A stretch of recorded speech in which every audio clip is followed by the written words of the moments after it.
ಆತ್ಮೀಯ ವೀಕ್ಷಕರಿಗೆಲ್ಲರಿಗೂ ಕೂಡ ಸ್ಕಂದ ಬ್ಲಾಗಿಗೆ ಆತ್ಮೀಯವಾಗಿ ಸ್ವಾಗತಿಸುತ್ತಾ ನಾನು ಇಂದು ಕಾಗುಣಿತ ಅಕ್ಷರ ಅನ್ನುವಂತಹ ಒಂದು ಹೊಸ ಕವನವನ್ನು ಬರೆದು ತಂದಿರುತ್ತೇನೆ. ಈ ಕಾಗುಣಿತ ಅಕ್ಷರದಲ್ಲಿ ಮಕ್ಕಳಿಗೆ ಹೇಗೆ ಕಕಾಕಿಕಿಯನ್ನು ಸುಲಭವಾಗಿ ಕಲಿಸಬಹುದು ಅಂತ ಹೇಳಲಿಕ್ಕೆ ಈ ಕವನವನ್ನು ನಾನು ಬರೆದಿದ್ದೇನೆ. ಇದನ್ನು ಆ್ಯಕ್ಚುಲಿ ಒಂದು ಚಾರ್ಟಲ್ಲಿ ಬರೆದು ಮಕ್ಕಳಿಗೆ ಬಣ್ಣ ಬಣ್ಣದ ಕಲರ್ ಪೆನ್ಸಿಲೋ ಪೆನ್ನು ಉಪಯೋಗಿಸಿ ಚಂದಕ್ಕೆ ಮಾಡ್ಬೋದು. ಆದರೆ ಸಮಯದ ಅಭಾವದಿಂದ ನನಗೆ ಇದನ್ನು ಮಾಡಲಿಕ್ಕೆ ಆಗ್ತಾ ಇಲ್ಲ. ಹಾಗಾಗಿ ನಾನು ಈ ಕವನವನ್ನು ಮಾತ್ರ ಓದ್ತಾ ಇದ್ದೇನೆ, ಕೇಳಿಸ್.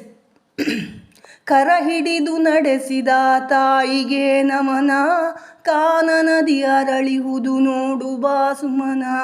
ಕಿಟಕಿಯಲಿ ಕಿರುನಗೆಯ ಬೀರುತಿಹ ಮಗುವೆ, ಕೀಟದ ಸಹವಾಸ ಬೇಡವೇ ಬೇಡ.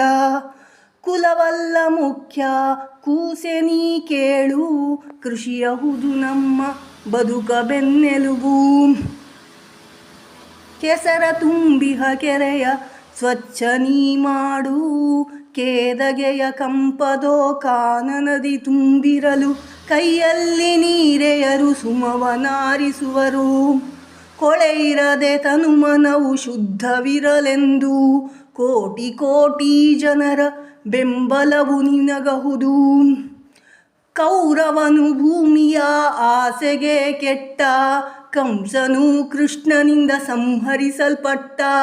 ಕಹ ಕಹ ಎಂದೇಳಿ ಮುಗಿಸುವೆನು ಕವನ, ಕಹ ಕಹ ಎಂದೇಳಿ ಮುಗಿಸುವೆನು ಕವನ.